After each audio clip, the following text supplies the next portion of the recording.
Hello, hello, hello, and welcome back to another episode of Built to Last. Let's talk about last week, shall we? Now, a lot of highlights happened last week, but the cherry on top, the chef's kiss, if you will, was hands down our mastermind call. And before I really dive into the depths of what this mastermind call is all about, it's actually really important to understand how my mastermind is set up because it's not like all the other masterminds you see. It's not income based. To me, I could care less about how much is in your bank account. I could care less about what your income that you're trying to reach is. What matters to me is you are looking to expand in a sustainable way. And that's what this mastermind is all about. And so we have a large variety of different businesses when they come to us. We have some product based businesses. We have some service providers. We have some people who come to us as beginners. We have some people who are scaling. We have some people who are booked and busy and they're not looking to increase their income, but they're looking to grow as a leader. We have a large variety of people. But this mastermind call, one thing came to the table that made me realize that no matter where we are in business, we all face the same thing. And it has to do with shrinking ourselves. It has to do with the fact that as we're expanding, again, doesn't matter where you are, as you're expanding, you're going to hit moments that make you want to run to a bathroom and throw up and completely shut down. And when you reach those moments, what you do matters. And we walked my client through that moment. And then I took a look in the mirror and I said to myself, Marra, you are doing the same thing to yourself. And that's when I had a breakthrough. And that's what I want to talk about today. So let's get into it. Listen, you don't need another podcast teaching you the latest hack or overnight tricks to how to make money. What you need is a business that is actually going to last, one that grows with you, fuels your life, and doesn't burn you out. Insert me. Hello, hello, hello. Welcome to Built to Last. I'm Marra McDonald. I'm a business growth consultant and an online business sustainability mentor for entrepreneurs who are done chasing quick wins and ready to build something actually sustainable. Each week, I'm going to be sharing strategies, perspective shifts, and leadership lessons that will help you refine or expand your offers, simplify your marketing, and grow a business that's not only profitable, purposeful, but truly built to last. If you're ready to stop building for right now and start building for what's next, then let's dive in. Hello, hello, hello, and welcome back to another episode of Built to Last, where I give you the real, I give you the raw, I give you the behind the scenes of sustainability in business. And like always, you know I'm not going to start this without saying thank you so much for listening and tuning in and sending this to your friends, your family, whoever it is that you know needs to hear this. Because here, it's not about just growing to this huge income that you don't even know that you necessarily want. You just want to reach it because that's what everybody else tells you need to reach. Here is where we focus on sustainable business growth, growing something that is truly going to last, a legacy, something you can hand down to your kids, something that is truly yours and isn't going to just disappear next week or next year, something that you know 5 years from now, it's going to be in a completely different spot, but it's going to be there. Hi, welcome. I'm Marra. I'm so glad you're here. And I really want to start off today by talking about that feeling. And you know the exact feeling I'm talking about, where you know you're not a beginner anymore. You know that your income is growing. You know that your name is starting to be said in rooms that you're not even a part of. And you know that you're really growing in leadership. And that low key makes you want to run to the bathroom and throw up all over the place. And so because you don't run into the bathroom and throw up all over the place, instead what you do is you shrink yourself. You don't really lean into your expertise and you really just hold yourself back from that next level expansion. And this seems to be the reoccurring theme in the past week, especially in both my business and my client's business. And the thing that I noticed the most is that it doesn't matter what it is that you do. I have some clients who are small business owners. I have some clients who run a whole firm. And I have some clients who are actually product based and they're looking to really expand into the service providing space. It doesn't matter who you are. We all run into it. I myself, I have a whole master's degree in the area that I'm looking to expand in. And I looked at myself in the mirror and realized I do the same thing. I shrink myself. So my point being, it doesn't matter what you do. You would think it does, but it doesn't. And when you get to the point of expansion, you question yourself, like a lot. And today, that's what I really want to talk about more, as well as how both me and my clients, not only are we coming up with these feelings and these thoughts, but how we're working through them. And it starts with my mastermind. And if you listen to the intro, you already know that my mastermind isn't set up the typical way. Okay, it is not income based. And that's something that's really rare in this space. Some ways good and some ways bad. right? Some people think I can't serve them because they already make 15 or 20K months, but that's not the case. To me, it doesn't matter what's in your bank account. It doesn't matter what your income goal is because I know I can help you get there. The goal is to ensure that you get there sustainably in a way that's built to last.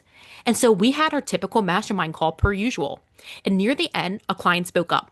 And they said, I don't actually necessarily have a question per se. It more so is a place in my business where I'm booked, I'm busy, I'm not looking to add more clients, I'm not looking to grow my income, but I still want to grow my brand and I want to know what ideas come to mind.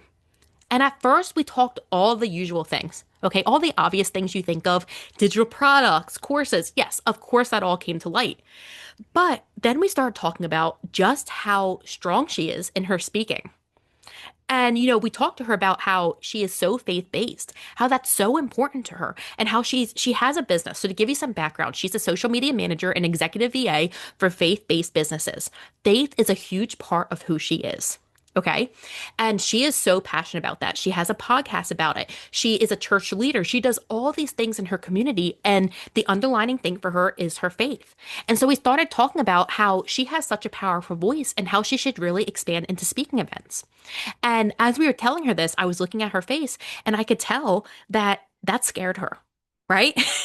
We broke it all down for her. We talked about how she could come up with a speaking chart. We talked about pricing it out. We talked about using her expertise, how she can really create funnels from this, and how she could really start to speak either virtually or in person, and how this would still allow her to increase her income because she's able to charge for it. It also increases her brand without having to take up too much time. And like I said, as we're going through this, I could tell in her face she was hesitant. And so I'd speak your mind, say it with your full chest. Tell me what it is that you want to say. And she said something along the lines of, who would actually pay to hear me speak? And the first thing I wanted to say was, me, I would pay to hear you speak because you're so powerful, right? But you see, when you are in your own business, you're viewing it like a house. Okay. And all of us are guilty this way. You don't see the little things that you do to upgrade your rooms until you see the big picture, the old pictures of your house, where you say, holy moly, this looks so different, more homey, more modern, more personality. But when you're in the thick of it, you don't realize just how much refinement, just how much you're pouring into your house. And the same thing can be said about your business. We spend years on things to help us improve, and at first glance, we don't see just how far we've come. But when you zoom out, when you take a step back and you look at your business as a whole, you realize you aren't that beginner anymore. You're a business that's reputable, credible, and worthy of expansion. And while this is how I feel about my clients every single day, and this is what we talked about with my clients specifically, it made me take a step back and look at my own business in the mirror and ask myself, in what ways am I holding myself back? In what ways am I operating as a beginner? And you know what? There are ways that I'm doing that. I've been refining my business, finalizing some new done for you offers, and preparing to really step into more traditional business spaces, team trainings, curriculum builds, offer optimization for organizations. I've caught myself asking the same question. Can I really pull this off? Who am I? Right? Even with years of experience, teaching, consulting, mentoring, there's still a small voice in my head that wonders, who am I to expand into the space? Do people actually want to learn from me? And you know what I realized? That voice isn't fear of failure. It's discomfort with growth. Because every new level asks you to release the old version of yourself. The one who played small, the one who second guessed, the one who needed validation to move. And the more I lean into this next chapter, the more I see how powerful it is when we stop treating expansion like a risk and we start to treat it like a responsibility. You don't evolve by waiting to be ready. You evolve by acting as if you already are and letting your identity catch up. And so, for my clients, myself, and for the person listening to this podcast episode right now who is snapping their fingers or whatever the cool kids do these days, yes, right? And saying, girl, I feel this to my core. Here's the truth that I've been sitting on with all week, and I want you to really sit on. Growth isn't going to remove doubt. It just gives you new rooms to really see it in. You're not going to wake up one day completely fearless. And you are never going to hit the point where imposter syndrome suddenly disappears. But what changes is how you respond to it, right? How you respond to that fear, to that doubt, to that growth. When that voice shows up, I try to remind myself I'm not new anymore. I've built the proof, I've earned the experience, and I've lived the lessons. And you have too. Expansion isn't about being perfect. It's about being willing to step into the room anyway and opening yourself up to the possibility of growth. So, if this resonates with you, if you're in a season of growth where you can feel yourself outgrowing old patterns, old fears, old spaces, I want you to challenge yourself this week. You're not new anymore. It's time to start moving like that. What is one area you have been hesitating in that you can challenge yourself with this week? How can you grow? How can you make those moves? And if you're looking for that deep inner work while you continue to grow sustainably, our mastermind is for you. Link is in the show notes. P.S. If you ever want to dive deeper into the educational side of things, what's coming in 2026, you are going to love. You're going to want to keep your eye out for Marra Classroom on YouTube because I'm going to be breaking down everything about trainings for teams, offer development, curriculum, you name it, you better believe it's going to be in the YouTube channel. But that is for another day. But today, I want you to remember that as you're growing, as you're evolving, lean into your expertise because you know what? You're not a beginner anymore. You know what you're doing and you have the experience, you have the expertise, you have the lessons, and you have the leadership to really lean into it. Until next time, you got this. I'm proud of you. I love you. McDonald out.